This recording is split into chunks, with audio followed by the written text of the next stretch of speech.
We all sometime battle various kinds of fear in our life. हम सब लोग हमारे जीवन में कभी ना कभी अलग अलग प्रकार के भयों का सामना करते हैं। Sometimes it may be genuine, कभी कभी ये भय जो होते हैं ये बहुत वास्तविक होते हैं, sometimes our fears may be without any basis at all. और कई बार हमारा जो भय होता है उसकी कोई नींव नहीं होती, हम व्यर्थ में भय करते हैं। Bible speaks so much about overcoming fear. परमेश्वर के वचन में भय के ऊपर विजय पाने के बारे में बहुत कुछ लिखा हुआ है। So, to our encouragement, I wish to share some thoughts which the Lord has been teaching me in the past years. और हमारे प्रोत्साहन के लिए आज मैं कुछ शब्दों को बांटना, कुछ विचारों को बांटना चाहता हूं जो प्रभु ने बीते कुछ वर्षों में मुझे सिखाए हैं।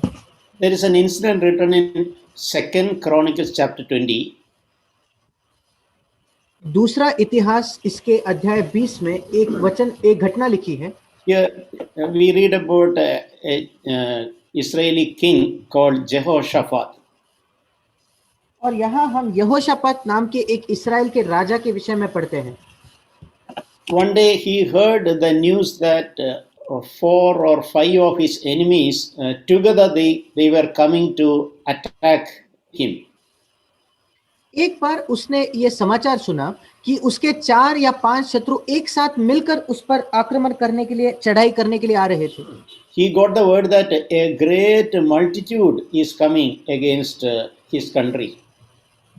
और उसने ये सुना कि एक बहुत बड़ा एक जो झुंड है उसके खिलाफ एक बड़ी सेना आ रही है। So naturally, like any other human being, Jehoshaphat the king was very afraid. और किसी भी अन्य मनुष्य की तरह स्वाभाविक तौर पर यहोशापात राजा भयभीत हो गया। He knew that when all these enemies are ganged up and coming against his small country, they cannot stand.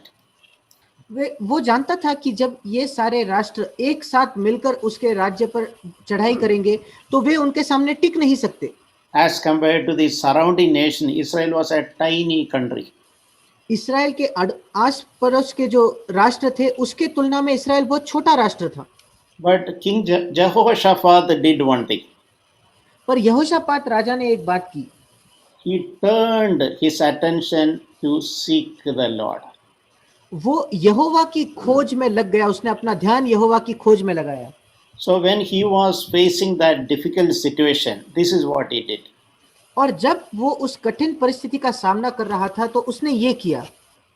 Even though there was a natural fear in him, यद्यपि उसके अंदर एक स्वाभाविक तौर पर भय था, instead of focusing on that strong enemies that were coming against him, पर उसके जो मजबूत और बलवंत शत्रु जो उसके खिलाफ आ रहे थे उन पर ध्यान लगाने के बजाय he turned his attention to seek the Lord.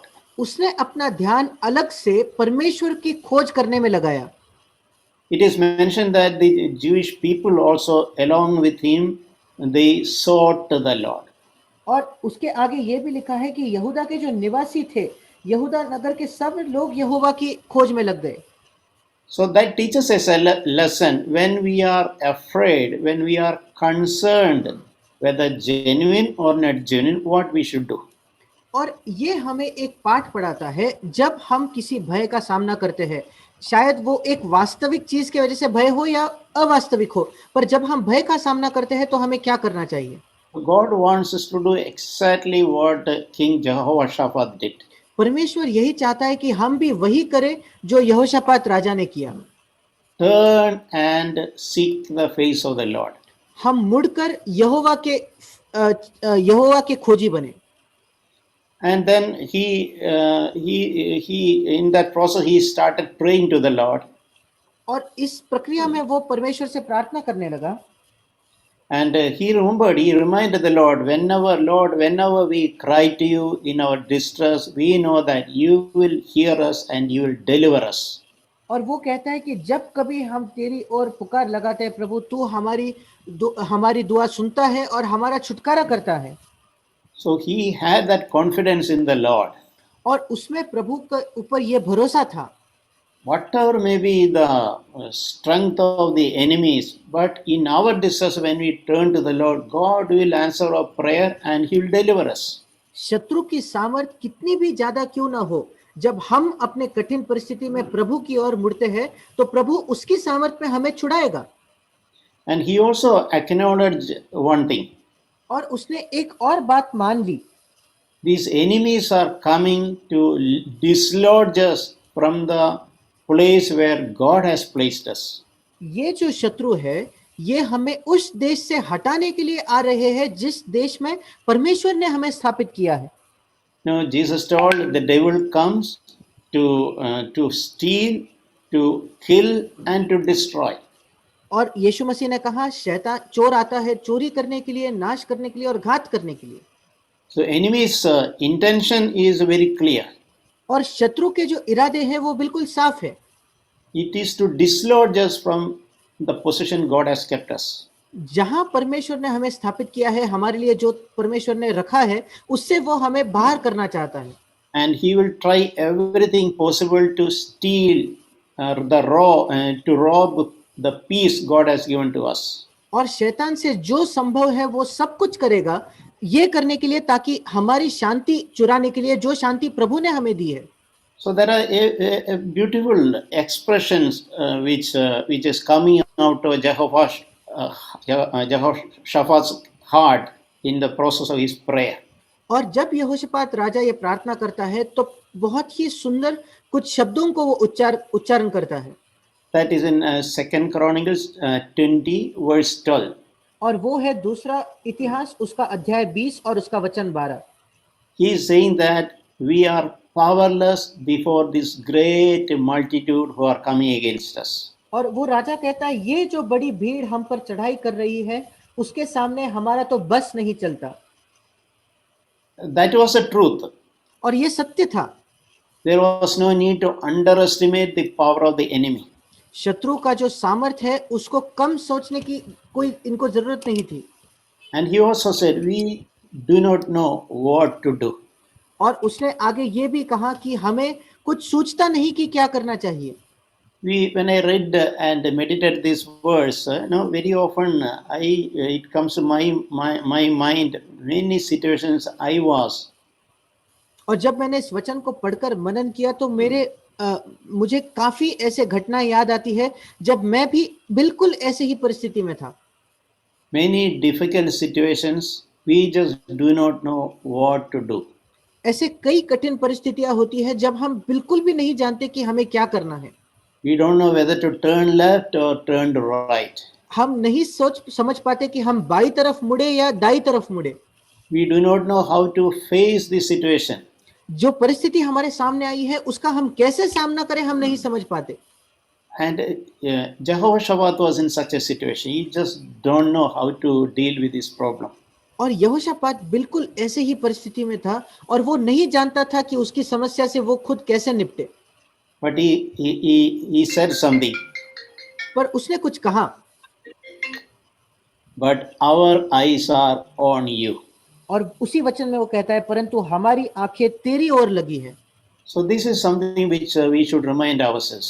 और ये कुछ है जो हमें अपने आप को याद दिलाना है। Whatever may be the situation we are in, चाहे जो भी परिस्थिति जिसके अंदर आज हम हैं, we may not have answer within ourselves. हमारे अंदर शायद उस परिस्थिति का उत्तर हमारे पास नहीं है। And we do not know what to do. और हम नहीं जानते कि हमें क्या करना चाहिए। But our eyes should be set on the Lord. पर हमारी आंखें प्रभु की ओर लगी होनी चाहिए। And then Jehoshaphat, when he did that, the Lord took over the situation. और जब यहोशापात राजा ने ऐसे किया तो प्रभु ने उस परिस्थिति का नियंत्रण लिया। It says in verse 14 that the Spirit of the Lord came upon a person called Jahaziel. और 14 वचन में लिखा है कि एक यहजीएल नाम के व्यक्ति पर यहोवा का आत्मा समाया। And Holy Spirit gave him this prophetic words to the king and to the to the Jewish people. और पवित्र आत्मा ने उसको ये भविष्यवाणी या नबूवत के वचन दिए जो उसने राजा और यहूदी लोगों से कहे। That is in verse 15. और वो 15 वचन में लिखा है। Do not fear or be dismayed because of this great multitude. तुम इस बड़ी भीड़ से मत डरो और तुम्हारा मन कच्चा न हो। So the Lord is telling you, whatever may be the size of the enemies, their power or strength, their number, you don't fear or be dismayed. और यहाँ प्रभु उनसे कह रहा है, शत्रु कितना भी सामर्थ्यशाली क्यों ना हो, कितना भी बड़ा क्यों ना हो, कितना भी असीमित क्यों ना दिखता हो, तुम अपना उसकी ओर नजर मत लगाओ, उसके वजह से तुम भयभीत ना हो। And he said, battle is not yours, it is God's. क्योंकि युद्ध तुम्हारा नहीं, परमेश्वर का है। This is a wonderful thing which God has placed for all of us, his children. ये एक अद्भुत बात है जो परमेश्वर ने हमारे लिए, जो उसके बच्चे हैं, उनके लिए तैयार किया है। When we are in at the verge of a battle, then this is what we should remember. Battle is not mine, it is the Lord's. जब हम किसी युद्ध के कागार पर खड़े होते हैं तो हमें ये बात याद रखनी है कि युद्ध हमारा नहीं, परमेश्वर का है। And he continued to say, you need not fight this battle. और उसने आगे ये भी कहा कि तुम्हें इस उनका सामना करने की जरूरत नहीं।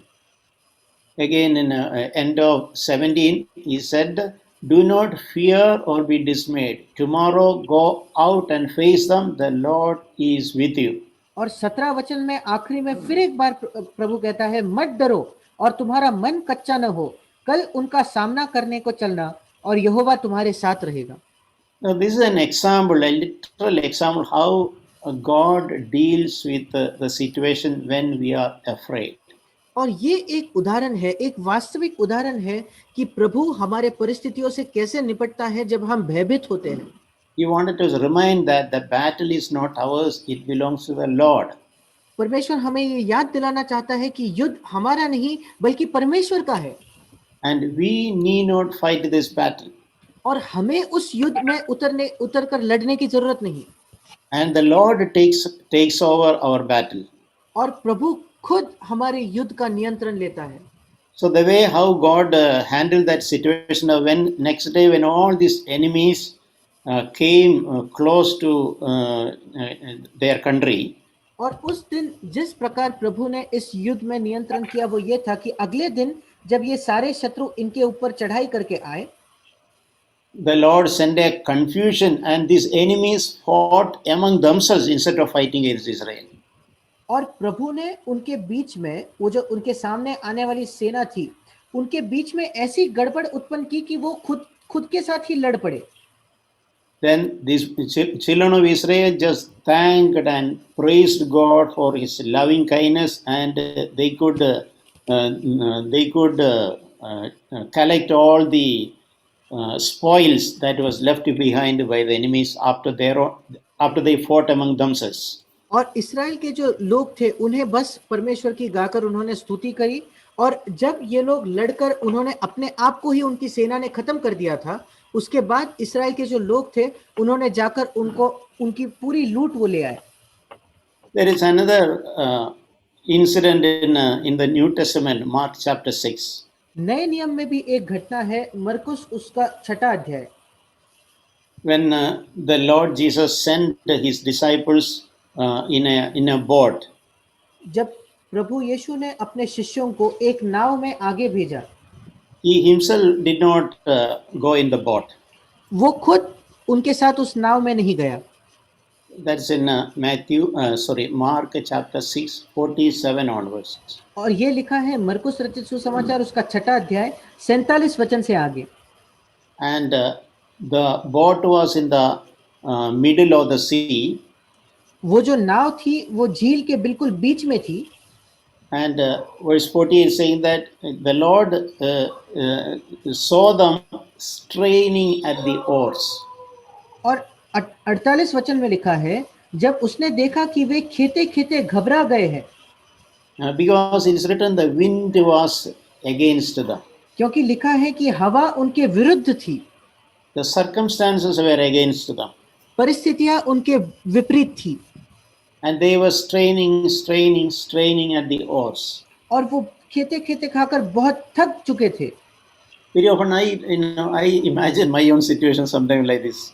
और कई बार मैं कल्पना करता हूँ कि मेरी भी परिस्थिति ऐसी ही होती है। When I think my circumstances are all difficult, like a wind against me, जब मैं सोचता हूँ कि मेरी परिस्थितियां बहुत कठिन है, मानो हवा मेरे विपरीत दिशा में चल रही है, yeah, I am straining and straining.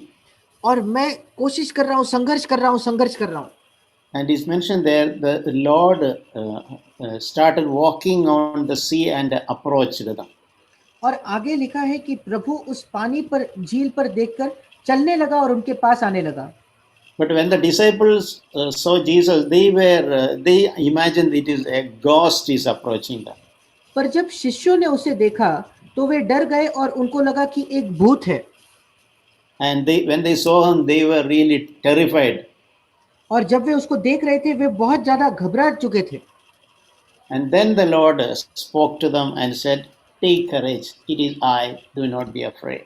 और उसके बाद प्रभु उनके पास देखकर कहता है, ढाढ़स बांधो, मैं हूं, डरो मत। Very often I felt someday the Lord personally speaking to me same words. और मैंने भी ये महसूस किया है कि कई बार प्रभु व्यक्तिगत रीति से मुझसे भी यही शब्दों को कहता है, In our own struggles. हमारे भी संघर्षों के अंदर। So what is he telling us? Take courage. प्रभु हमसे क्या कह रहा है? ढाढ़स बांधो। It is I am there in this situation. I am there behind you. मैं हूं, मैं इस परिस्थिति में हूं, मैं इस परिस्थिति में तुम्हारे पीछे हूं। Do not be afraid. तुम मत डरो। So this indicates how the Lord is so keen to drive out fear from our life. और ये हमें दिखाता है कि प्रभु कितना चाहता है कि हमारे जीवन से वो भय को दूर करे। And soon Jesus got into the boat and the wind stopped and they were utterly astonished. और जल्दी ही यीशु मसीह उनके पास नाव पर आया और हवा थम गई और वे बहुत ही ज्यादा आश्चर्य करने लगे। In Luke chapter 12, there is another, Jesus was conveying similar things to his disciples. Luke chapter 12. लूका रचित सुसमाचार उसका 12वां अध्याय में यीशु मसीह ऐसा ही कुछ अपने शिष्यों से कह रहा था। So we can understand how the Lord is so taken up with dealing with this fear in his disciples. और हम देख सकते हैं कैसे प्रभु के अंदर ये बहुत तीव्र इच्छा है कि उसके शिष्यों में से ये भय को वो दूर करे। Lord somehow wanted to drive out that fear from their lives. प्रभु चाहता था कि कैसे भी करके उनके जीवन में जो भय है उसको वो दूर करे। Luke 12:4. लूका रचित सुसमाचार उसका 12 अध्याय और 4था वचन। My friends, do not be afraid those who kill the body and after that they have no more than they can do. Luke 12:4. और लूका 12:4 में लिखा है आखिरी में, परंतु उसके पीछे और कुछ नहीं उनसे मत डरो जो शरीर को घात करते हैं परंतु उसके पीछे कुछ नहीं कर सकते। Yeah, he is saying that even if don't fear somebody will physically harm you. और यीशु कह रहा है कि कोई तुम्हें शारीरिक हानि पहुंचाएगा, इस बात से मत डरो। Without the Lord's time, nobody can touch us. प्रभु के समय के पहले कोई भी हमें स्पर्श तक नहीं कर सकता। None of us can die even 1 hour before the appointed time. प्रभु ने जो समय हमारे लिए नियुक्त किया है उससे 1 घंटा पहले भी हम में से कोई नहीं मरेगा। We will never be tested beyond what we can handle. जितना हम सह सकते हैं उससे ज्यादा हमारी परीक्षा कभी भी नहीं होगी। So in other way, Jesus wants us to set us free from the fear of death. और यीशु मसीह इसी प्रकार चाहता है कि मृत्यु के भय से वो हमें पूरी तरीके से छुड़ाए। Then he continued to say in verse 5, और आगे 5वें वचन वो यीशु कहने लगा, but I will tell you whom you should fear. मैं तुम्हें चिताता हूं कि तुम्हें किससे डरना चाहिए। Now fear the one who after he has killed has authority to cast you into hell. घात करने के बाद जिसको नरक में डालने का अधिकार है उसी से डरो। So in other way, Jesus was telling, if you have fear of God in you, you need not fear about anything or anybody. और दूसरे शब्दों में यीशु उनको ये बताना चाहता था, अगर तुम्हारे अंदर परमेश्वर का भय है तो तुम और किसी से भी और किसी भी व्यक्ति से या परिस्थिति से तुम्हें डरने की जरूरत नहीं। So one of the way we can drive out the fear from our life is nurture the fear of the Lord in our life. और एक मार्ग जिससे हम हमारे जीवन का भय दूर कर सकते हैं वो ये है कि हम अपने जीवन में यहोवा का भय या परमेश्वर के भय को हमेशा हमारे सामने रखें। Then he said, "Are not 5 sparrows told for 2 cents?" और आगे छठे वचन में लिखता है, क्या 2 पैसे की 5 गौरियां नहीं बिकती? So that means if you see the calculation, you can say for one, as I understand, I read this somewhere.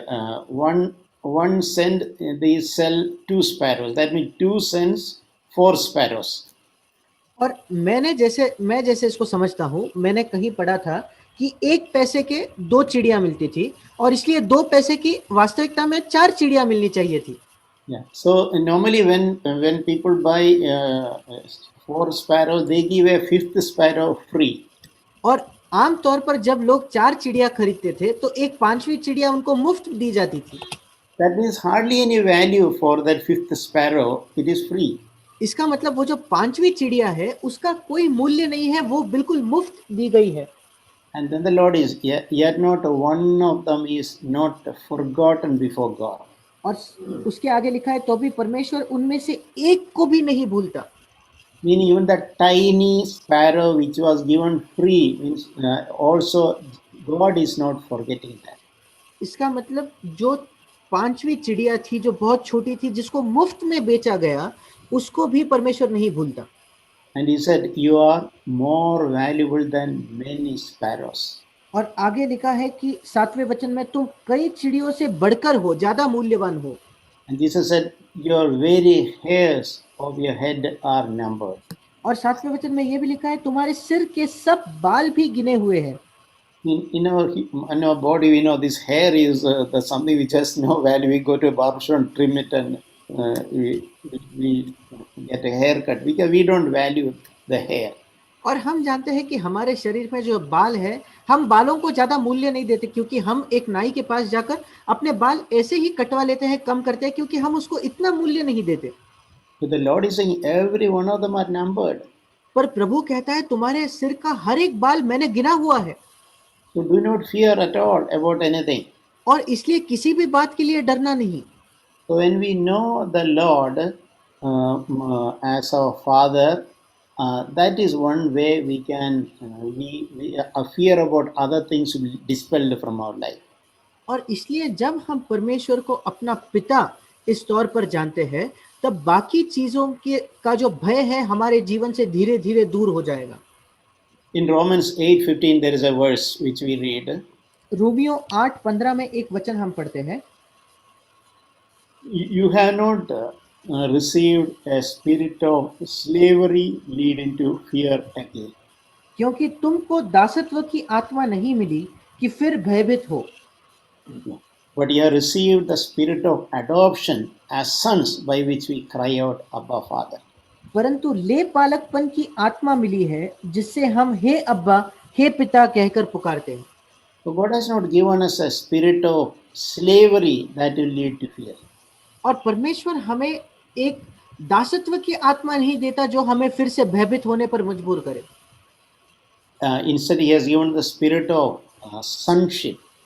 पर उसने हमें उसका पुत्र होने की आत्मा दी है। So we can call God as our heavenly Father or Daddy or Papa. और हम परमेश्वर को हमारे स्वर्गीय पिता, अब्बा या पप्पा कह के बुला सकते हैं।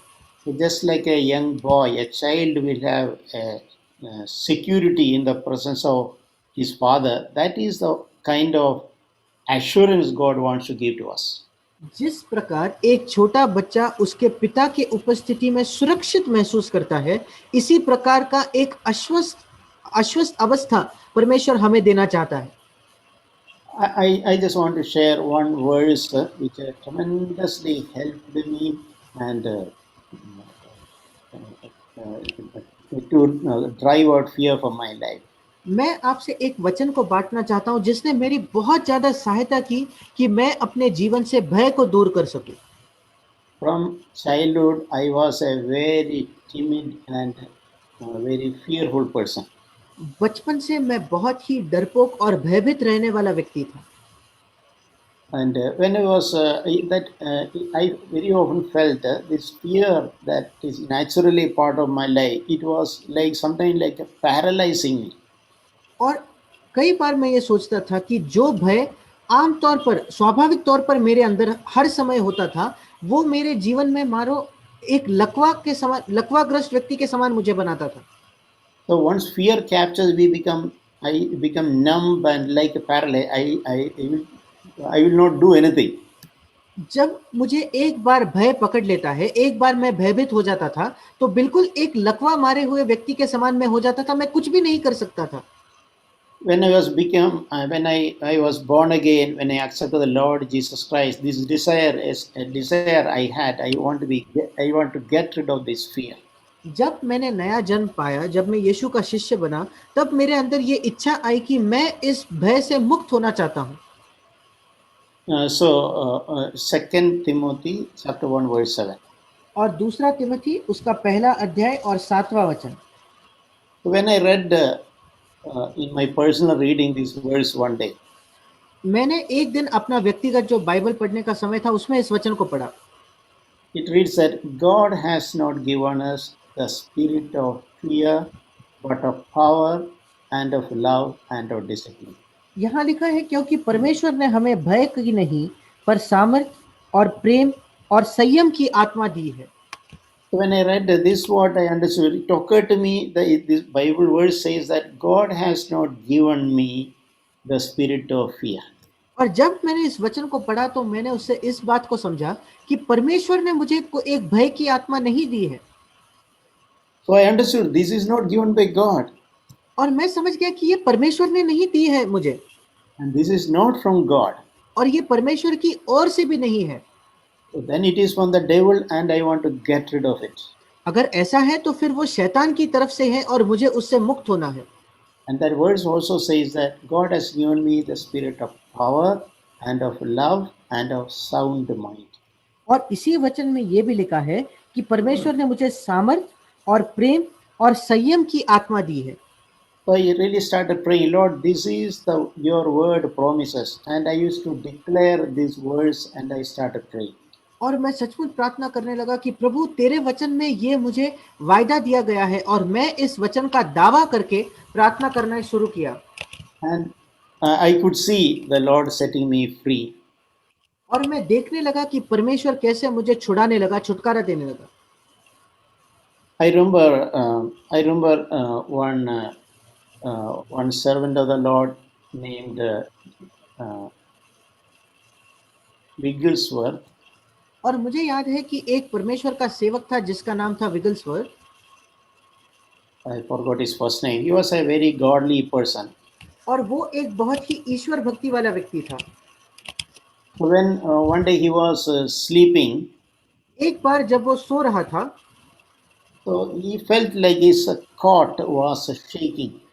और उसको लगा कि वो जिस खाट पर सोया है, कोई उस खाट को हिला रहा है। So he thought maybe it was an earthquake. और उसको लगा कि शायद नीचे एक भूकंप आया है। So when he got up from the sleep, he found a demon standing and shaking his cot. और जब वो नींद से जग गया, तो उसने देखा कि एक जो दुष्ट आत्मा थी, वो एक खड़ी होकर उसकी खाट हिला रही थी। So he said, "Oh, it is you. I thought it was an earthquake." He just casually said that, and he turned to the other side, fell into deep sleep. और वो नींद से जगने के बाद उस दुष्ट आत्मा को देखकर कहता है, अरे तुम हो, मुझे तो लगा कोई भूकंप आया था। और बिल्कुल आसानी से, आराम से वो दूसरी तरफ होकर सो जाता है। So because he knew he need not, a child of God need not fear about devil and his agents. क्योंकि वो जानता था कि परमेश्वर का जो बेटा या बेटी होती है, उसको शैतान से या शैतान के किसी भी व्यक्ति से डरने की जरूरत नहीं। And he knew that no weapon formed against him will prosper. और वो ये भी जानता था कि उसके खिलाफ बनाया हुआ कोई भी शत्रु उसको हानि नहीं पहुंचा सकता। And this demon also understood that no point in shaking this head. This man feared the earthquake more than me. और वो दुष्ट आत्मा भी समझ गया कि इस व्यक्ति को डराकर कुछ फायदा नहीं, ये व्यक्ति तो मेरे से ज्यादा भूकंप से डरता है, He went away. और वो दुष्ट आत्मा वहां से चला गया। So that is indicating we need not fear devil and his agents. और ये इस बात को दर्शाता है कि हमें शैतान से या उसके दूतों से डरने की जरूरत नहीं। And the Bible says that resist the devil, he will flee from us. और बाइबल में लिखा है शैतान का सामना करो तो वो हमसे भाग जाएगा। And it is a guarantee if you humble ourselves and if we resist the devil has no other option but he has to flee. और ये परमेश्वर का वायदा है, अगर हम अपने आप को नम्र करते हैं, हम परमेश्वर के अधीन होकर शैतान का सामना करते हैं, तो उसके पास और कोई चुनाव नहीं, वो भागना ही होगा। If you are walking before God, there is absolutely no need to fear the devil. अगर हम परमेश्वर के सामने चल रहे हैं तो हमारे पास कोई भी कारण नहीं है कि हम शैतान से डरे। If you are seeking to live with a good conscience, devil just cannot do anything to us. अगर हम एक अच्छे विवेक, एक साफ विवेक के साथ जीवन जी रहे हैं तो शैतान हमें कुछ भी नहीं कर सकता। There's a verse in 1 John chapter 4 verse 18. पहला यूहन्ना उसका 4 अध्याय और 18 वचन में एक वचन है, There is no fear in love. 1 John 4:18. पहला यूहन्ना 4 अध्याय 18 वचन, प्रेम में भय नहीं होता। When we love the Lord and when we taste God's love towards us, जब हम प्रभु से प्रेम करते हैं और प्रभु का जो हमारे प्रति प्रेम है उसको हम चख लेते हैं, there is no place for fear at all. उसके बाद हमारे जीवन में भय के लिए कोई भी स्थान नहीं है। There is no fear in love. प्रेम में भय ही नहीं होता। And that verse continues to say, a perfect love casts out fear. और उसी वचन में आगे लिखा है, सिद्ध वरन सिद्ध प्रेम भय को दूर कर देता है। The more perfect is our love relation with the Lord, it casts out fear. इसका मतलब जितना प्रभु से एक और गहरा हमारा प्रेम का संबंध होगा, वो हमारे जीवन से भय को दूर कर देगा। As I mentioned before, when there is fear, there's a tormenting experience. और जैसे मैंने पहले भी कहा, जब हम भयभीत होते हैं तो एक बहुत बड़ा सताव हमें महसूस होता है। It says that the one who fear is not perfected in love. और उसी वचन में लिखा है, जो भय करता है वो प्रेम में सिद्ध नहीं हुआ। So this is an indicator, this is an example, encouragement for us if you continue to walk in the love of God. और ये हमारे लिए एक उदाहरण है कि अगर हम परमेश्वर के प्रेम में चलते रहे तो there is no place for harboring fear in our life. फिर हमारे जीवन में भय रखने का कोई भी स्थान नहीं, because there is no fear in love. क्योंकि प्रेम में भय नहीं। When there is perfect love, it will automatically cast out the fear. जब हमारा प्रेम सिद्ध होगा तो भय वो अपने आप भगा देगा। It will like when I switch on the light, darkness just disappear. ये उसी जैसा है, अगर मैं लाइट चालू करता हूँ तो जो अंधेरा है उसे भागना ही होता है।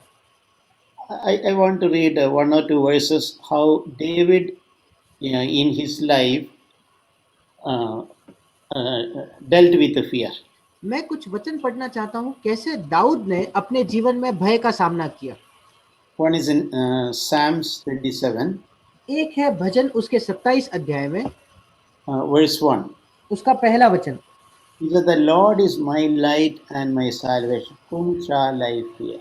यहाँ वो कहता है, यहोवा परमेश्वर मेरी ज्योति और मेरा उद्धार है, मैं किससे डरूं? We know the Lord, about the Lord it is written, all authority is given to Jesus in heaven and also on earth. हम जानते हैं प्रभु यीशु के बारे में कि स्वर्ग पर और पृथ्वी का सारा अधिकार उसको दिया गया है। So there is no other power or there is no other authority above the Lord Jesus. और इसलिए दूसरी कोई भी सामर्थ या दूसरा कोई भी अधिकार प्रभु यीशु मसीह के ऊपर नहीं है। So when we are living under His authority and when we love Him, there is no other power which we need to fear. और जब हम उसके अधिकार के अधीन होकर जीवन जी रहे हैं तो हमें किसी भी और अधिकार या सामर्थ्य से डरने का कारण नहीं। And in verse 3, he said, even if an enemy encamp against me, my heart will not fear. और आगे दाऊद ये भी कहता है तीसरे वचन में, चाहे सेना भी मेरे विरुद्ध छावनी डाले तो भी मैं न डरूंगा। Similarly, in Psalm 46:1, उसी प्रकार भजन उसके 46 उसके पहले वचन में 46:2, उसका दूसरा वचन, yeah, I will not fear, though the earth should change, and though the mountains slip into the heart of the sea. और यहाँ वो कहता है इस कारण हमको कोई भय नहीं, चाहे पृथ्वी उलट जाए और पहाड़ समुद्र के बीच में डाल दिए जाए। He's saying that even if the mountain which is now it is shaken and it is thrown into the sea and it may have become like a tsunami, even then I will not fear. और वो कह रहा है अगर एक बड़ा पहाड़ भी समुद्र के बीच में डाल दिया जाए, मानो एक बड़ी सुनामी भी आ जाए, फिर भी हम नहीं डरेंगे। He is using a poetic language. और वो एक कविता के स्वरूप में हमें ये बता रहा है। So the meaning is, whatever may huge thing happen around me, but that need not shake me. उसका अर्थ यह है कि मेरे आसपास में कोई भी बड़ी चीज क्यों ना हो जाए, उसकी वजह से मुझे हिलने की जरूरत नहीं, Because I know whom I trust क्योंकि मैं जानता हूं मेरा भरोसा किस पर है, and I know to whom I belong. और मैं ये भी जानता हूं कि मैं किसका हूं, And I know who will protect me. मैं ये भी जानता हूं कि मेरी सुरक्षा कौन करेगा। So, dear brothers and sisters, और मेरे प्रिय भाई और बहनों, let us desire and ask the Lord to free us from the power of fear. आइए हमारे दिलों में हम ये इच्छा रखें और हम परमेश्वर से मांगे कि हमें वो भय के सामर्थ्य से पूरी तरीके से छुड़ाए, Especially all unnecessary and baseless and unhealthy fears. विशेषकर सारे ऐसे भय जिनकी कोई जरूरत नहीं, जिनकी कोई नींव नहीं और जिनकी कोई हमें आवश्यकता नहीं, ऐसे भय से वो हमें छुड़ाए। We may not be absolutely set free from all fear in an absolute form so long as we are living on earth.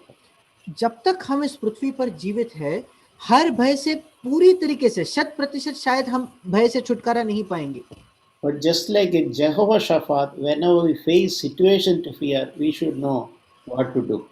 पर बिल्कुल राजा यहोशापात समान जब हमारे जीवन में भय की परिस्थिति आती है, हमें मालूम होना चाहिए कि हमें क्या करना है।